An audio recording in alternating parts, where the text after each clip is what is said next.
오늘은 하나금융투자 퀀트 팀장이신 이경수 팀장님을 초대했습니다. 안녕하세요. 네, 안녕하세요.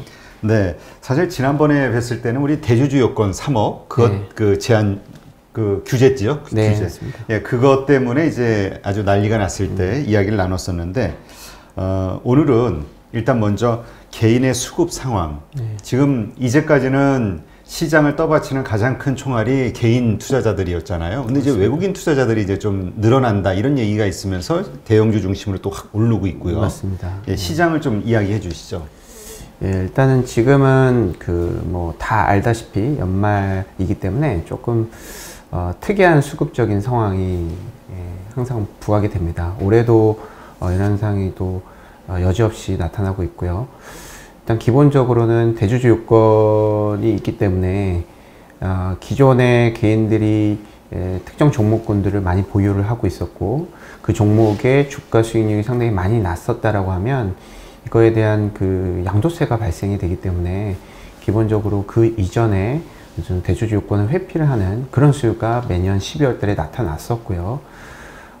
그리고 이 외국인들 수급 같은 경우에는 사실 12월 달에 항상 외국인들이 들어오는 것은 아니지만은 어찌됐건 지금 리스크 온, 즉 글로벌 자산 시장의 그 위험 선도가 상당히 좀 부각이 되고 있고 선진국 안에서도 선진국 팽 주식보다는 기본적으로 이거를 해지할 수 있는, 그리고 바이든 대통령이 취임을 하게 되면 기본적으로 이제 경제 어떤 기업들의 어떤 공정성 이런 것들이 좀 많이 부각이 될 수가 있기 때문에 기존에 많이 상승했던 팽 이외에 다른 수익을 날 수 있는 그런 대상을 찾다 보니까 이머징 국가의 외국인들이 상당히 좀 많이 유입이 되고 있는 상황입니다. 그만큼 달러 인덱스도 많이 하락이 되면서 리스크 온 무드가 부각이 되고 있고요. 그래서 지금 개인들은 지금 대주주 요건을 회피하려는 그런 수요와 외인들은 한국을 비롯한 인도, 중국, 대만, 브라질, 남아공 이런 국가들의 매수가 같이 들어오고 있는 상황들이 상당히 결부가 되면서 지금 약간 수급적으로 지금 약간 노이즈가 일어나고 있는 것 같은데요. 결론적으로는 개인들의 어떤 대주주 요건은 사실 어느 정도 해소가 될 수 있다, 해소가 되었다라고 보고 있습니다. 왜냐하면 기본적으로 이 대주주 요건이 해소가 되기 위해서는 배당락이라고 얘기를 할 수 있는 배당락일 이후에 기본적으로 이런 이 요건들은 이제 어느 정도 이런 이슈는 끝났다라고 볼 수가 있겠죠. 하지만 지금 대주주 요건이 3억으로 낮춰졌다가 다시 10억으로 다시 원상복귀가 됐잖아요. 이러다 보니까 개인들이 대주주 요건이 12월 달에 해소하는 게 아니라 10월 달, 11월 달에 이 뉴스 플로우를 접하면서 이미 많이 해소가 됐다라는 것이 관찰되고 있습니다. 실질적으로 12월에 들어서 개인들의 지수의 기여도, 순기여도가 플러스로 전환이 되었습니다. 이 얘기는 뭐냐면 개인들의 수급 자체는 사실 기존에 외인들하고 기관들의 수급의 반작용, 즉 기관들하고 외인들이 팔면은 개인들이 물타기를 하고, 아니면 그 반대 현상이 일어나는 이 반작용 역할만 했었던 거예요. 상당히 수동적인 역할이었었던 거죠. 하지만 올해 9월달 올해 상반기부터, 죄송합니다. 하반기 한 6월달부터 한 9월달까지 한 3개월에서 4개월 사이에는 지수는 올라가면서 개인들이 혼자 매수를 하는, 즉 지수를 실질적으로 순기여를 하는, 지수 상승에 순기여를 하는 세력으로 개인들이 좀 반영이 됐었고요. 이 그래프를 그려보면 9월달까지 올라갔다가 떨어졌다가 최근 12월 달에 다시 반등을 하면서 최근 그 고객 예탁금도 60조 이상으로 넘어섰죠. 지금 61조라고 알고 있는데, 이러면서 개인들의 수급이 오히려 대주주 요건을 회피하는 것이 아니라 내년을 바라보면서 오히려 다시 좀 유입이 되는, 그만큼 유동성이 강하다라고 볼 수가 있겠죠. 일전에 제가 이제 프로그램에 출연을 해서 개인들의 수급은 금리의 방향성하고 연동성이 있고, 이 유동성의 총 함수를 차지하는 모든 함수는 채권, 그리고 부동산, 그리고 주식, MMF, 대체 투자 이런 쪽이 있을 건데, 지금 채권이라든지 부동산 여러 가지의 재테크 수단이 기본적으로 지금 오르기가 좀 어려운 상황이다. 그렇기 때문에 올해 조금 이례적으로 많은 수급이 들어갔기 때문에 대주주 요건이 조금 많이 해당하는 개인 투자들이 많기 때문에 11월 때 12월 달 조심하자라는 얘기를 말씀을 드렸는데, 지금은 오히려 이제 유동성 길게 봤을 때는 이 유동성 함수가 연말에 이 세금 이슈보다는 더 큰 이슈고 더 긴 이슈이기 때문에 기본적으로 이 단기 대주주 요건만 해소가 됐다라고 하면 다시 유동성 장세로 개인들이 뭐 예전처럼 간접 투자기구 포안들을 가입하면서 국내 시장에 들어오는 것이 아니라, 본인들이 개인 투자자 여러분들도 상당히 좀 공부를 많이 하시죠. 그리고 상당히 좀 막 박식을 하고, 좀 전에 저희 이제 말씀을 같이 이제 만담했을 때 말씀을 드렸지만은, 지금 정부의 어떤 비대칭성이 좀 많이 해소가 되는 그런 국면입니다. 그렇기 때문에 지금은 그 개인들이 직접 투자를 통해서 주식을 매수를 하고, 이것이 기관하고 외인들의 기존의 어떤 그런 받아들이는 반작용의 역할이 아니라 지수를 상당 부분 의미 있게 순기하면서 끌어갈 수 있는 그런 역할까지 반영이 됐다라고 하면, 지금은 오히려 이 개인들이 국내 증시에 다시 들어올 수 있는 환경이라고 생각이 들고요. 배당락 이전이지만 이러면서 최근에 저희가 이제 관찰하는 여러 가지 시그널 측면에서 봤을 때는 지금부터 1월 때까지는 항상 나타나는 개별 종목 장세, 즉 이 중소형주가 상당히 좀 강할 수 있는 그런 환경이다. 그렇기 때문에 지금은 실적이 개선이 되거나 아니면 밸류에이션이 상당히 좀 메리트가 있는, 내년을 바라보고 턴어라운드가 될 수가 있고, 이 기업, 어떤 기업들이 중장기적인 성장 동력을 가지고 있다라는 그런 포인트를 잡고 종목을 선택한다면, 지금부터 상당히 좀 강한 성과를 내년을 바라보고 상당히 좀 좋을 수가 있지 않겠느냐, 이렇게 좀 생각을 하고 있습니다. 네.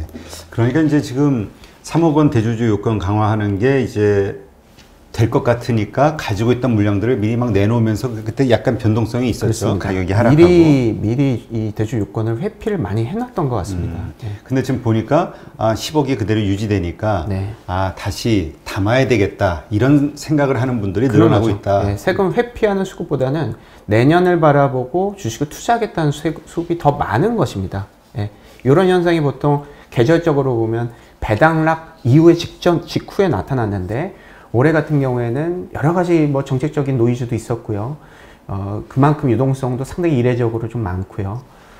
부동산 규제도 많이 하고, 채권도 지금 투자를 하기에는 채권 금액이 너무 낮습니다. 그래서 가격이 너무 많이 올랐다라는 것이죠. 그래서 이런 측면에서 봤을 때 정책적인 어떤 수급적인 환경에서 우리가 재테크를 생각할 수 있는 그런 유동성을 활용할 수 있는 어떤 투자 수단은 사실 주식이라는 것이 거의 뭐 분명해 보이고요. 이런 것들이 내년 초가 아닌, 이례적으로 보면 내년 초에 한 1월 개별 종목 장세를 대비해서 1월 초에 들어온다 라고 생각을 하지만, 올해 같은 경우에는 약간 기존의 어떤 틀을 넘어서 지금부터 이 개인들의 수급이 상당히 강해졌고, 예탁금도 많이 들어오는 그런 환경이 관찰이 되었다. 그리고 외인들 수급에 대해서 좀 제가 놓치고 있었는데요. 외인들 수급 같은 경우도 지금 좀 전에 말씀드렸다시피 리스크 온 때문에 좀 많이 들어왔고요. 기관들도 제가 생각하기에는 배당락 전까지는 많이 매수를 할 겁니다. 왜냐하면 기관 같은 경우에는 항상 이 배당 차익 거래라고 해가지고 현물을 코스피의 현물을 사고 선물을 했지, 매도를 해놓고 이 배당에, 예를 들어서 한국의 지금 코스피 200 기준으로 배당 수익이 한 1.2% 정도 되는데 1.2%의 무위험의 수익을 항상 연말에 가지고 가거든요. 그렇게 따지면 기관들 같은 경우에도 이제 주식의 현물을 좀 많이 매수를 할 수 있다라고 그렇게 본다고 한다면, 지금은 개인들, 기관들, 외인들이 모두 다 수급에 상당히 좀 지수 측면에서 다 이겨되는 그런 환경이기 때문에 단기적으로도 수급적으로 괜찮고, 그리고 특히나 개인들의 수급이 내년을 주도를 했을 때 상당히 개별 종목군들 측면에서의 강세가 현재로서는 좀 많이 부과될 가능성이 높다, 이렇게 좀 판단하고 있습니다. 네. 그러니까 지금 뭐라 그럴까요? 우리가 전에 시간에 우리가 얘기했던 거는 대주주 요건 3억 강화 때문에 이제 물량이 이렇게 출회가 됐을 때 가격이 떨어지면 그걸 매수의 기회로 삼으면 좋겠다. 내년을 보고. 이런 이야기를 나눴는데 지금 보니까 그럴 기회가 없는 것 같아요. 말씀하신 대로 수급은 좋아진다는 거는 뭐 떨어질 일이 별로 없다는 이야기가 될 수도 있잖아요. 그렇다고 하면은 아직 시장에 참여하지 않은 분들은 지금이라도 그냥 매수를 해야 되나요? 아니면 또 기다리는 어떤 뭐 타이밍이 있을까요? 사실은 제가 지금 말씀드리는 근거는 저희는 이제 퀀트이기 때문에 데이터를 많이 분석을 합니다. 데이터를 분석을 했을 때 코스피하고 코스닥의 지수가 상승했을 때만 데이터를 발라내서 개인들이 매수를 했었던 임팩트를 구하면 됩니다. 그러면 개인들이 지수를 실질적으로 상승으로 기여할 수 있는 끌고 가는 임팩트, 그런 힘을 우리가 측정을 할 수가 있거든요. 요게 올해 3월 달부터 9월 달까지 좋아졌고요. 그때 개인들이 지수를 상당히 많이 끌어올렸죠. 요때의 어떤 흐름과 최근 12월 달에 며칠은 안 되지만 5거래일, 6거래일 나타났던 흐름하고 유사하다라는 것을 우리가 힌트를 보고 있는 거예요. 그렇지만 이론적으로 보면 배당락 전까지 대주주 요건에 해당하는 개인들이 얼마나 있을지는 예상을 할 수는 없는 거잖아요.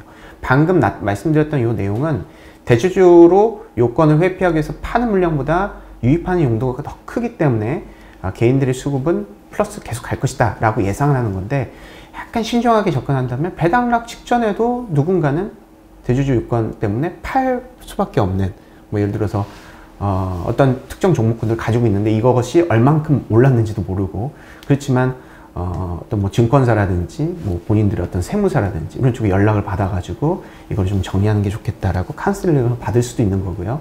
그렇기 때문에 지금은 사실 배당락 직전까지 어떤 특정 종목군들을 서서히 매집하기 시작하는 전략이 현재로서는 조금 더 안정적일 수도 있겠다, 이렇게 좀 생각을 하고요.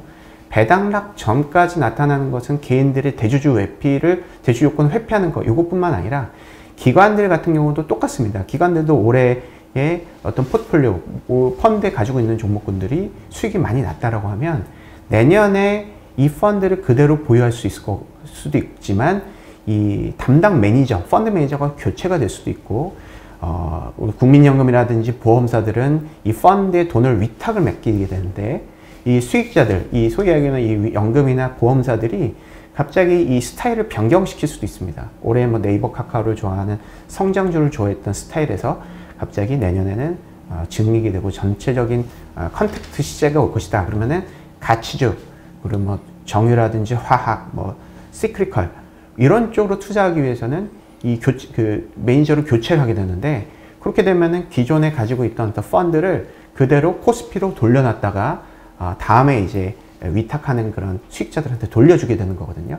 그렇게 된다면 우리가 좀 펀드에서 기관 투자 입장에서 보면 우리가 많이 가지고 있는 여러 가지 종목군들 중에서 많이 올랐던 종목군들을 정리할 수밖에 없는 수요가 연말에 일어날 수가 있다는 것이죠. 그래서 이런 것들이 어떻게 보면 내년 큰 그림에서는 개별 종목 장세가 강하게 오고, 특히나 밸류에이션이 낮은 글로벌리 강한 증익이 나타날 수가 있기 때문에 이 중에서 실적 중에서도 옥석가리가 된다. 즉 밸류에이션 측면에서 기대 수익률이 높은 쪽으로 갈 수밖에 없다라고 생각이 되는데, 그런 이 가치주 위주의 실적 개선주들을 현재로서는 좀 많이 담는 전략이 현재로서는 내년을 바라보고는 상당히 좀 좋지가 않을까, 이렇게 생각을 하고 있고요. 지금 뭐 막 매수를 하자 그러면 배당락 전까지 어떤 그런 수급적인 이슈를 우리가 다 100% 캐피탈 게인으로 리스크를 지는 거기 때문에 지금부터 특정 종목군들을 리서치를 하고 그런 종목군들, 그런 업종, 그런 스타일에 대해서 서서히 매수의 기회로 삼아가는 전략이 현재로서는 좀 바람직한 전략이 아닐까, 이렇게 생각이 듭니다. 네, 일단 배당락이 된다는 거는 이제 주주명부에 등재가 된다는 거잖아요. 네, 맞습니다. 그게 언제까지죠? 그러니까 네. 언제까지, 며칠까지 사야지만 그게 해당이 되는 건가요? 배당락일이 28일이기 때문에 올해는 27일 종가까지는 들고 있어야 배당을 할 수가 있고, 그렇게 따지면 28일부터 우리가 개별 종목 장세가 된다. 혹은 배당 투자를 하는 분들, 배당 쿠폰을 받겠다, 배당 수익률 자체를 현금화하겠다라고 하면 27일에서 28일을 롤오버, 즉 28일 초반에 동시효과를 맞아야죠. 그때 이제 매도를 하거나 아니면 이거를 계속해서 배당락 이후까지 가지고 가서 배당 수익률, 배당을 맞게 되면 배당 종목군들이 배당락에는 이론적으로는 그 배당 수익률만큼 빠집니다. 어쩔 수 없이. 그렇지만 요거를 중장기적으로 생각을 한다면 이렇게 좀 롤오버 될 수가 있는 것 같고, 그렇지만 제 같은 경우에는 이런 배당 수익률에 지금 코스피의 배당 수익률이 1% 초반 남짓, 지수가 많이 올랐기 때문에 이런 상황이기 때문에 우리가 배당 수익률을 현재로서는 배당 수익률을 우리가 먹어야 된다. 배당주들을 가지고 가서 롤오버 해가지고 배당 수익률을 먹자, 배당 수익률을 취하자 이런 전략보다는 사실상 개별 종목에 대한 이 수익률 변동성이 훨씬 더 클 것이기 때문에 임팩트가 더 클 것이기 때문에 오히려 배당락을 전후를 우리가 매수 기회를 삼자라고 전략적으로는 좀 말씀을 드리고 있습니다. 보통 이제까지 과거 이렇게 데이터를 보면 네. 그 주가가 보통 연말에 좀 빠지죠. 그렇습니다. 배당락 때문에. 네. 그러니까 배당락 이후에 주가가 만약에 하락한다면 과거처럼 네. 그때를 그냥 매수의 기회로 삼는 걸로 네. 그렇게 생각하면 되겠네요. 그렇죠. 그러니까 기존의 같은 경우에는 기존이라는 거는 평균을 얘기를 하고요. 평균 같은 경우에는 생각을 해보시면 평균이라는 이 얘기는 모든 수급들이 상당히 그냥 정상화됐을 때 지금같이 개인들이 매수가 들어오거나 외인들이 갑자기 바이든 대통령 당선 이후에 리스크온을 이머징 쪽으로 많이 수급이 쏠리는 이런 것들이 배제가 된 상황인 거잖아요. 그렇기 때문에 기관 투자자들 위주로 사실 환매가 많이 일어나고 그런 측면에서 지수가 다른 수급이 정상화되어 있고 거의 평온한 상태이기 때문에 기관 투자자 위주의 어떤 그 수급이 지수에 그대로 반영이 되는 경우가 많았다라고 하면 올해 같은 경우에는 조금 특이한 케이스가 있는 거죠. 개인들 수급도 연말에 오히려 배당락 전까지 대주주 유권 때문에 팔 줄 알았는데 상당히 좀 많이 매수가 들어오고 있고 외인들도 그냥 평온해야 되지만 지금 뭐 리스크 온이 이머징 위주로 상당히 좀 많이 개선이 되는 상황이기 때문에 수급적인 환경도 상당히 좋다라고 저는 생각을 하고 있습니다. 그래서 외인들이 워낙 강세와 똑같이 움직인다고 보시면 될 것 같아요. 한국의 어떤 자산군들을 사야지 이득이 되는 상황이기 때문에 실질적으로 이 외인들의 수급 같은 경우에는 단기 변동성은 분명히 있을 수가 있겠습니다. 뉴스 프로를 통해서. 그거는 하지만 우리가 뭐 뉴욕 증시, 전일 뉴욕 증시 이런 걸 통해서 다 확인할 수가 있을 것이고 그렇지만 이 매수의 기조, 리스크 온의 기조, 이 선진국보다 이머징을 조금 더 선호하는 이런 기조는 사실 중장기적으로 이어질 수 있다라고 보고 있고요. 그래서 상당히 좋은 패죠. 기관들은 어찌됐건 개인들의 선택을 받지 못했기 때문에 환매에 대응하는 건 맞습니다. 그래서 우리가 사실 이제 기관들이 많이 팔면은 기관들 너무 판다. 욕하죠? 여러 가지 뭐 욕을 하지만 사실은 개인들한테 선택을 받지 못했던 겁니다. 그렇기 때문에 기존에 있던 포트폴리오를 개인들이 환매를 해서 본인들이 직접 리서치를 해서 투자하는 것이 조금 더 성과가 좋다라고 판단했기 때문에 이렇게 환매가 계속 나오는 거고요. 그래서 이런 흐름 자체가 근데 기관들의 환매를 해봐야 개인들 수급이라든지 외인들의 수급이 이거를 상쇄하고도 남는다. 수급적인 환경은 내년 상당히 좋을 수가 있겠다. 그리고 기업이익 측면 좀 말씀을 드리면 내년에 한국의 이 영업이익 기준으로의 이익 증가율은 플러스 36%입니다. 지금 예상치가 그렇고요. 글로벌 평균도 플러스 25%인데요. 중국도 한 20% 정도 성장을 하고 미국도 한 26% 정도, 유럽 같은 경우도 기저효과 분명히 있지만 40% 정도. 여기 뭐 유럽 같은 경우는 뭐 전기차라든지 여러 가지 뭐 기저효과가 많겠지만은 자동차 위주로 상당히 좀 많이 개선이 되는 그런 효과가 있기 때문에 전체적인 펀더멘탈, 즉 기관 투자들이 특히나 연기금 같은 경우가 보험사도 마찬가지지만 올해나 작년 같은 경우에는 펀더멘탈이 안 좋았기 때문에 수급적으로 좀 무리하지 않는 측면이 있었습니다. 그렇지만 내년 같은 경우 그리고 내후년 이거는 조금 내후년의 실적은 조금 현재로서는 예단하기는 어렵지만 지금 컨센서스 상으로는 플러스 20%가 또 나오거든요. 그래서 이런 펀더멘탈 기준으로 봤을 때는 수익자들이 채권이라든지 요거를 이제 어느 정도 이 자산군의 이 비중을 조절하는 것을 글로벌 자산 배분이라고 얘기를 하잖아요. 여기서 채권이라든지 대체 투자라든지 이런 것들이 너무 지금 현재로서 노이즈가 많고 한국뿐만 아니라 이거 글로벌리 마찬가지입니다. 뭐 소위 얘기하면은 국내에서 어떤 사모펀드가 터졌다.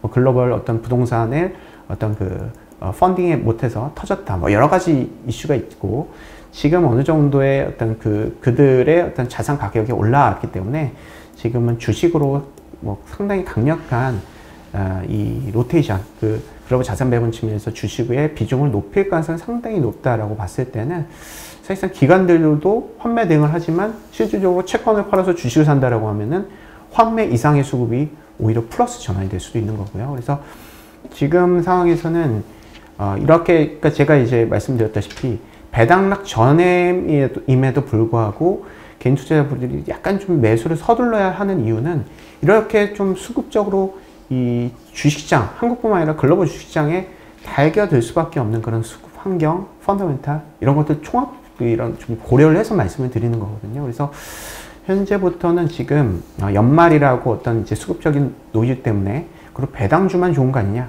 이렇게 조금 오해를 하실 수 있겠지만 올해는 조금 다르다. 그래서 내년을 바라보고 미래의 어떤 성장 동력을 미리 우리가 좀 탑재를 하는 것도 현재로서는 재테크 수단 측면에서 현재로서는 거의 유일무이할 수도 있을 것 같고요. 이런 것들이 중장기적으로 상당히 수급적인 환경 그리고 유동성 함수 이런 것들을 통해서 상당히 강하게 상당히 중장기적으로는 좋을 수가 있겠다 이렇게 좀 판단을 하고 있습니다.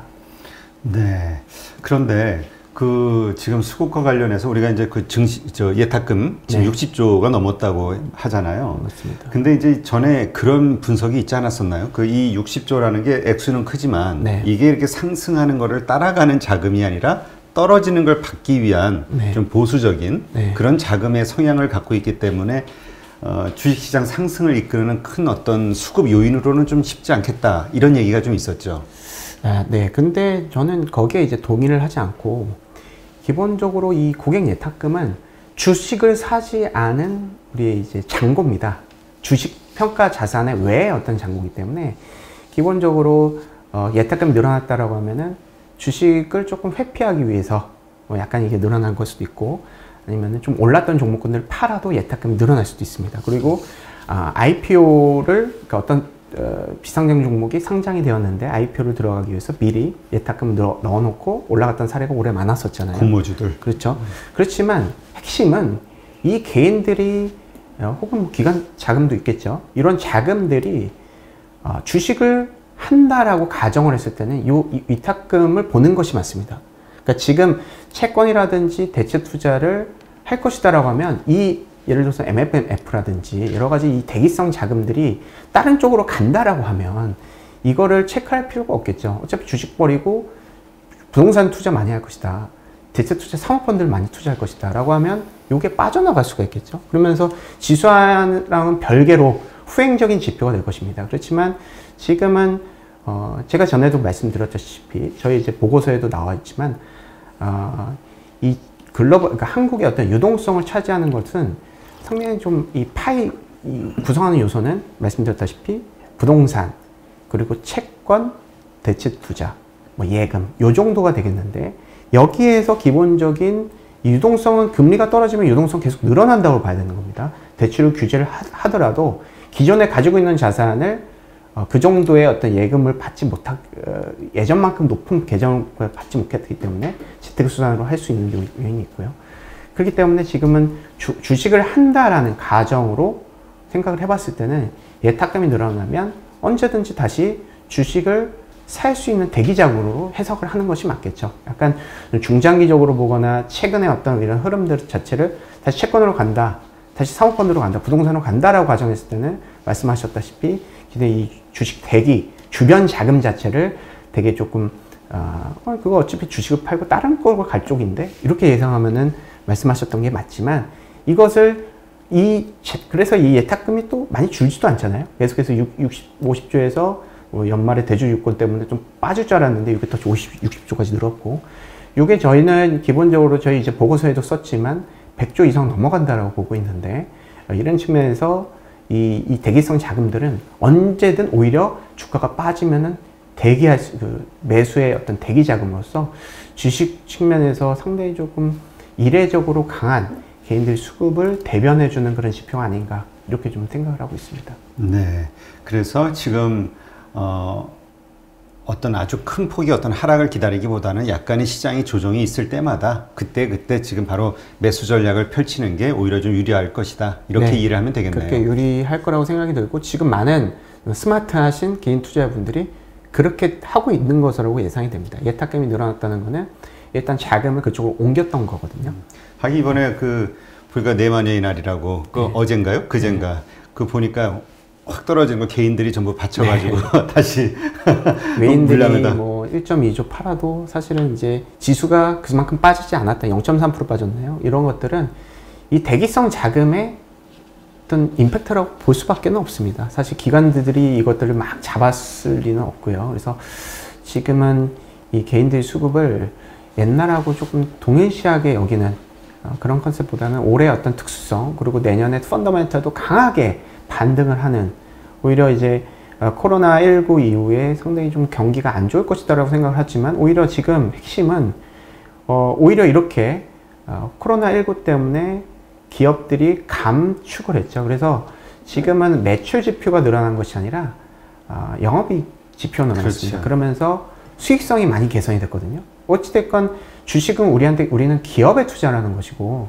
기업들의 펀더멘털이 좋아졌다라고 보는 게 맞을 것 같습니다. 이것은 불과 뭐 한국에서만 그렇게 되어 있는 게 아니라 글로벌리 모두 다 OP 마진이 개선이 되는 상황이기 때문에, 오히려 코로나19 사태 이후에 기업들이 상당히 조금 효율성을 찾은, OP 마진이 수익성을 개선할 수 있는 그런 어떤 그 힌트가 된 것이 아닌가, 이렇게 좀 생각이 들고 있고요. 그런 측면에서는 지금은 뭐 물론 일자리는 조금 안 좋고 경기 측면에서의 어떤 부담은 조금 약간 상존할 수도 있습니다. 그렇지만 우리는 이 기업을, 우리가 주식이라는 거는 주주 가치잖아요. 그 기업들의 가치를 우리가 주주로서의 누리는 것이기 때문에, 기업 입장에서는 분명히 현재로서 내년 같은 경우에는 좋다고 보는 것이 맞다라고 가정을 했을 때는, 현재로서는 지금 오히려 여러 가지 수급, 뭐 경기적인 노이즈, 뭐 이런 것들을 분명히 있지만, 그래도 현재로서는 좀 매수의 결단을 내리는 것이 현재로서는 상당히 좀 좋은 환경이 아니겠느냐, 이렇게 좀 생각을 하고 있습니다. 네, 알겠습니다.